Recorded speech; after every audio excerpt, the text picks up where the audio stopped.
this is one phenomenon that, by the way, this year 2025 of Hmm. the Christian calendar, corresponds to the centennial of uh, the Iranian solar calendars become the official calendar of Iran in the year 1925. So this year is the anniversary, the centennial. Before that, it wasn't a solar calendar. Was it a lunar calendar? The lunar calendar was a very long history of it. Solar, lunar, competing with each other or parallel to each other, growing Wow. over a long period of time. Okay. My question, why this interested? Actually, I was invited to give a talk about the year 1400. That is the year of the Persian calendar, the centennial of the Persian calendar, to Hmm. start of the 1400. This year is 1404. It's 1403. We are entering 404, 1404, which corresponds to 2025. Okay. Okay. 1304 is the year what two things, important things happened. One was that the official calendar, the month of April of that year, or Ordibehesht, Hmm. was adopted by the Iranian parliament, the 45th Iranian parliament was Majlis, that is, adopted as the official calendar of Iran. And the second thing is that a few months later, in the November of that year, the Qajar dynasty was declared as abolished, and Reza Shah Pahlavi was declared as the founder of the new Pahlavi dynasty. Okay, so Okay. very interesting that these two things correspond to each other in a matter of few months. Yeah. And then it questioned in my mind, why, how come that this solar calendar survived for such a long time period, for ever since, presumably, ever since the Achaemenid times up to the present.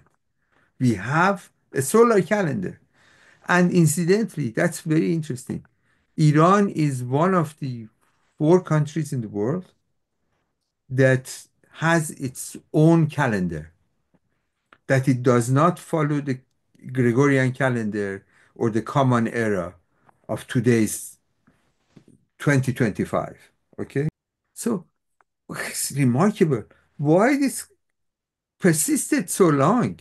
Is this some kind of a memory, that collective memory that Iranians um, managed to preserve along with their language, which of course modern Persian is some version of Middle Persian. Is very close to Middle Persian and very close to ancient Persian. Hmm. Language is something that they preserved.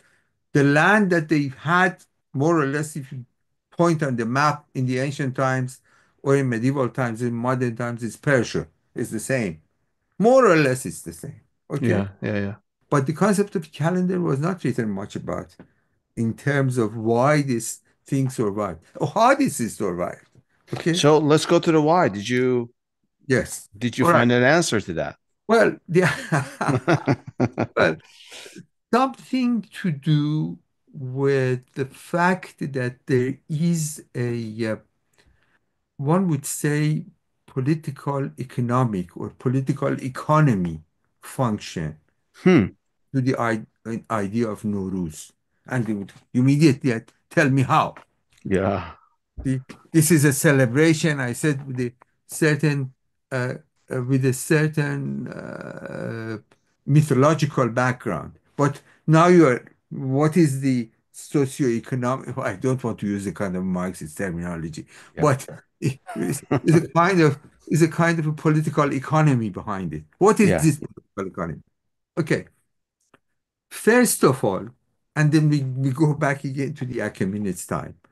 First of all, from the time of Darius, Dariush, and Xerxes, the Khashayar, as Okay. we call it, Zoroastrianism becomes more uh, explicit because at the time of Cyrus, probably we don't have the notion of Zoroastrianism. But it's the time of Xerxes, it becomes evident that there is such a thing as Zoroastrianism. Now, the state tends to uh, control the calendar as opposed to the religious establishment, to the Zoroastrian Mubads. Okay? So there's Hmm. competition going on. Whether this is a religious festival or whether this is a state festival, government festival. Okay? That's an Why? important question because in prior to this, you and I communicated, and I brought up the word, if you recall, Dr. Amanat, geopolitics of Nowruz. I don't know Yes, if we're going to get it. Yeah, go yes, ahead, that's what please. exactly the point. Yeah, That's yeah, yeah. exactly the point. The state wants to get control of the time reckoning, the calendar. Hmm. Why they want to do so? This is very obvious because it corresponds to the function of the economy. If this is an agrarian economy, which all the ancient cultures or ancient traditions are agrarian, it's, it concerns with the growth and with the season of the growth. So it's very important for the state to establish when the season of the growth starts, when it gives its fruition, okay, at the end of the cycle. Why this is important? Why the state should get involved in this? The answer to that is very obvious because it's a matter of taxation. So there is a fiscal calendar, and this fiscal calendar requires that you would have a clear date of when the start of the calendar, when the start of the fiscal year, and when is the end of the fiscal year. Okay. The in the if you look at the Babylonian culture or prior ancient cultures to the rise of the Persian Empire, the Achaemenid Empire, Hmm. you would see that they are all something referred to as the lunar solar, or sometimes they refer to as solar lunar, but it's lunar solar. Why this is so?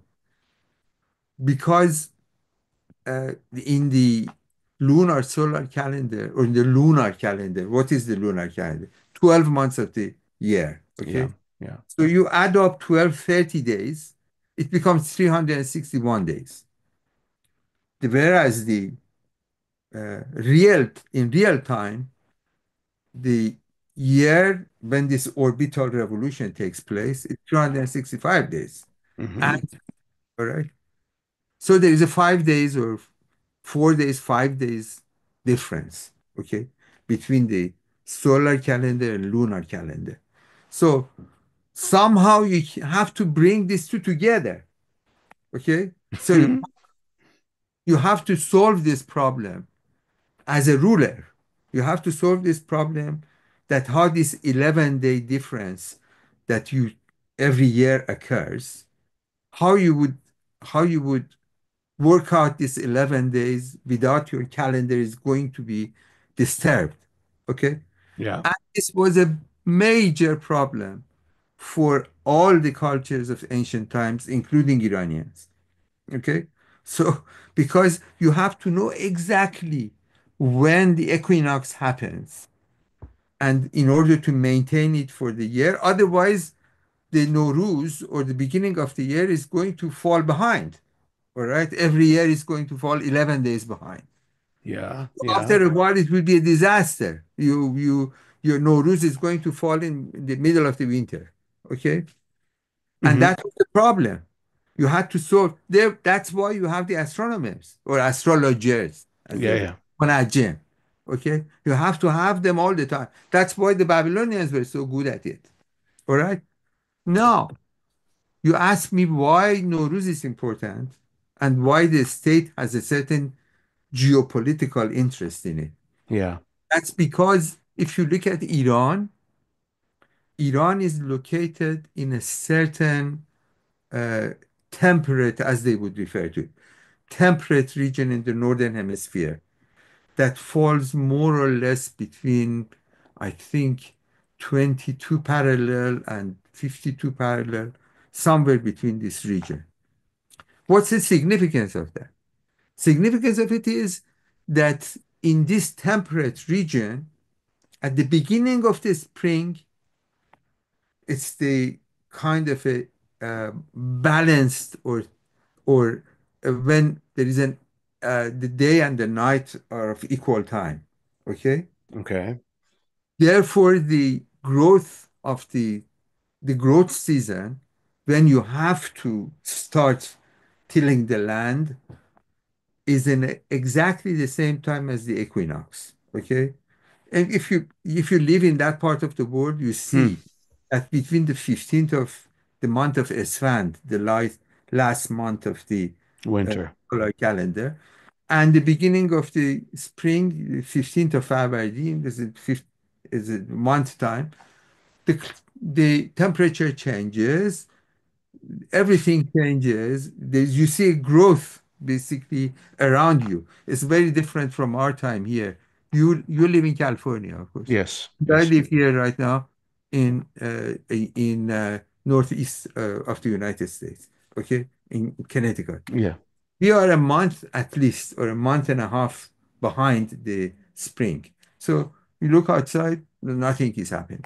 Okay, in that Mhm. temperate region the world starts the agricultural world starts on the beginning of the spring.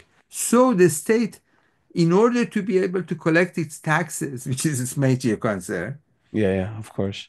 has to has to know exactly where to start making the contract, or in a sense, to determine the time of the contract. Why contract? Contract between the those that till the land, the peasants, and the landowners. Okay?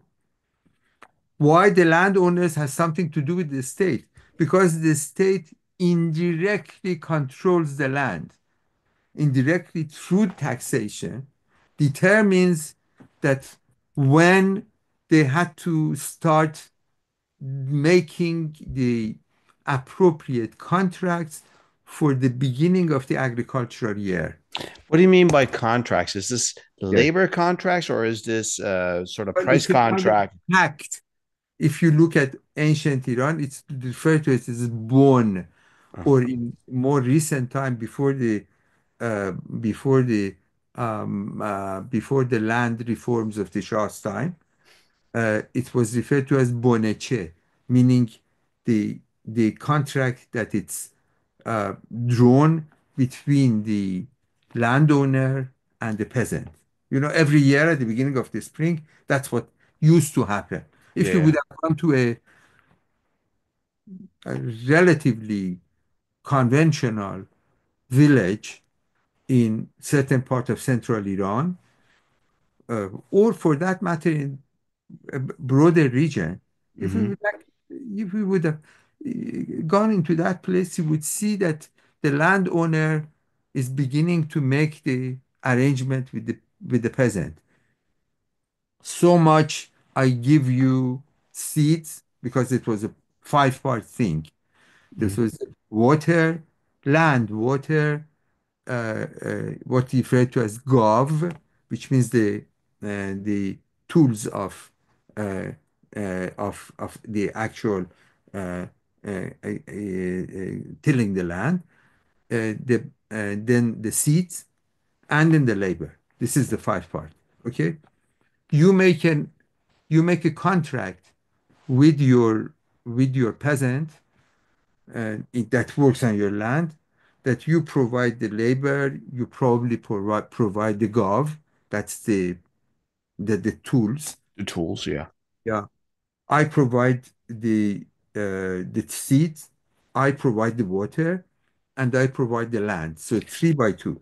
So this is the kind of there is a term for it in English, crop growers. Of Uh, course. This is renegotiated every year. Is that every what? year. Yes. It's every Oh, year renegotiated in terms of how this is going to work. This was a kind of a conventional renewal of the contract. Why the renewal of the contract concern the state? Because this is something happening in a village, all right? Yeah. But village has to the landowner and the peasant, most of the time poor peasant, has to pay the tax at the top of this arrangement. Okay, Hmm. tax is collected by the local tax collectors. Local tax collectors have to pay this to the provincial governors. Provincial governors are responsible towards the central state, particularly in a system like Iran, which had the guarded domains of Iran, as it was referred to, Mamalek Mahruse Iran. So Hmm. Iran was not just one centralized thing that you see today. This is the product of the Pahlavi period in 20th century. But if you look back at history, it was always a system that was ever going back to the Achaemenid times. It was a system that was governed through this indirect system of the domains. It was a kind of a federal notion of a Yeah. state. It's not one central state. There is a central state, but these are the semi-autonomous provinces. Provinces before the satrapies and all of that, right? Yes. It Um, started with the satrapies and then goes all the way to the medieval and modern times, all to the late Qajar period. This was so the latest. So, Dr. Amanat, are these contracts? So, the state is interested in the coming of Nowruz, so that these contracts are negotiated. I mean, this is part of the story. And Mhm. then this is something that determines the amount of tax and the income for the state later on. That's why you are asking me whether there was a function, whether there was a reason for it, for this calendar to be preserved, because the lunar calendar could not do that job. Okay, Hmm. so they Yeah. needed this.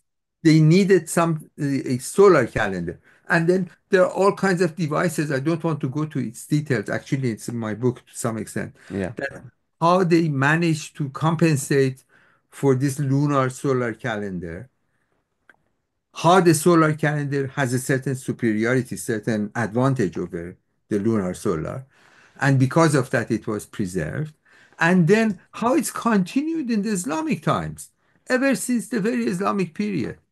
Okay, that if you look at the history of the caliphate, ever since probably 700, this is about 80 years after the rise of Islam, that you see that the early caliphates under the Abbasids, perhaps under the late Umayyads as well, this calendar was adopted. How was it adopted? They said, okay, then we have to collect taxes. And they refer to the taxes as kharaj. This is the land tax. Okay. Hmm. In order for the land tax to be collected, they adopted the Sasanian calendar. But did they adopt the Sasanian calendar in Sasanian lands? I asked that question because much of the Arab world continued with the lunar calendar. And also, I think, correct me if I'm wrong, the Jewish calendar is also on a lunar system. Yeah. Yeah. No, So, no, the Jewish calendar is lunar solar, but lunar it's solar. it's a very different one. But Okay. yes, but in Egypt, for instance, there was a Coptic calendar. Okay. That's some kind of a Christian calendar that was preserved.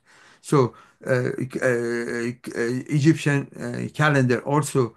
I'm going to talk about it. It's reminded me to tell you something about the contribution because it was also in one of your inquiries that you were asking about the Egyptian connection. Yeah, I wanted to know how Egypt, Yeah. fared under Yeah. Achaemenids and the solar calendar and Nowruz and all of that. Yeah, Yeah, let me tell you this.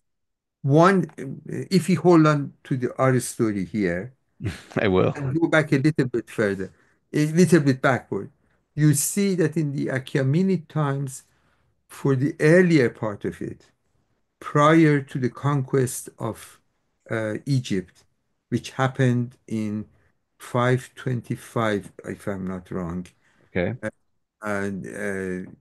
BC, under Cambyses, the the Cyrus' son, uh, the Achaemenids used to uh, uh, conduct their affairs through this Babylonian calendar, the lunar solar calendar. Once they conquered Egypt, they adopted this solar calendar. Why they did so? Huh. Because Egyptians, much older culture, much more advanced culture, had the notion that their calendar corresponded to the flood, the Nile's flood, the Blue Nile, Yeah. annually, which usually starts, I think, from August and continues up to October, when there is the annual flood of the Nile River, which is the source of life for the all the banks of the river and all Yeah. the lands around it. So this is a solar calendar. Okay, it's a 365 days. The From there on, it's remarkable. You see that the Achaemenids use this calendar. Yeah, or Interesting. use the 365. Now the question is that it's in my mind, and they actually did inquire about it from a number of specialists, that is it just the adoption of the concept of 365, or is it the flood of the Nile was considered as the beginning of the year? Because in Iran, there was no flood of the Nile. Yeah, yeah, yeah. So it seems it's a former, that Iranians just learned the concept of 365, that you can have a calendar, the 365, according to this monthly solar month, Yeah. solar. So that's one interesting interaction. Although, as far as I know, the Achaemenid times in Egypt was not a very happy time for the Egyptians, because they keep constant uprisings during the Achaemenids. Yeah, I've read about that too. But Happy time for them. n- But the concept continued. The solar concept the continued, solar concept. distributed. What I thought of doing, Dr. Amanat, is ask specific questions about several different epochs of in Iran's Sure, history, sure. It would be much more efficient. each one of which could be a 5 hour podcast. I appreciate that, sir. But sort of just some highlights, and I want to start going with where we are right now, the AK minutes. Um, I remember from my own reading of history and from photos and visits uh, that, as the story goes, a certain hall in the Persepolis. in Persepolis, the royal palace, the in Persia, in the Achaemenid, a certain hall was actually constructed specifically for observance or celebration of Nowruz Apadana.